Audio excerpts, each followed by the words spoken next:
Sergio Perez's future at Red Bull has been called into question throughout the 2023 season. Sergio Perez has revealed that he will consider leaving Red Bull in 2024 if he doesn't feel like he can contribute more to the team's efforts. The Mexican driver has been way off the pace compared to Max Verstappen so far this season.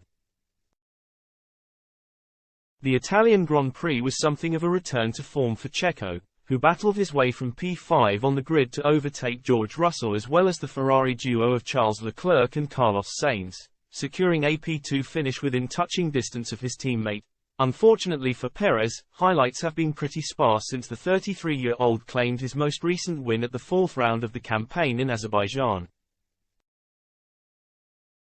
The Mexican left Baku trailing Verstappen by just a single point, but after 14 races that gap now stands at an insurmountable 145. Speaking to DAZN, Perez explained, "Every year you learn new things and that's why I like this sport so much.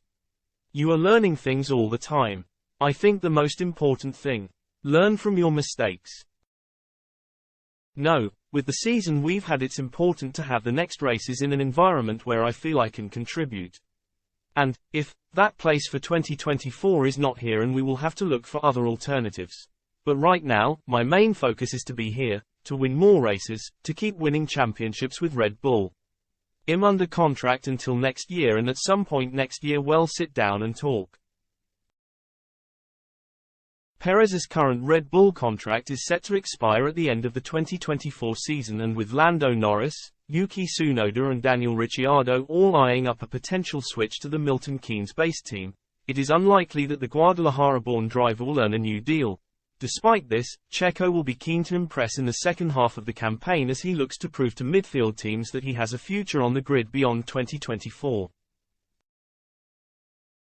The Mexican has been a consistent overachiever in midfield machinery for the better part of a decade, but his Red Bull stint has damaged his reputation. Discussing the rest of his season, he said, "Well, I'm looking forward to this second part of the season. Now the goal is to get back on the podium. I think the bad times are behind me and now I feel much more comfortable with the car. And I think we're going to have a good end to the year."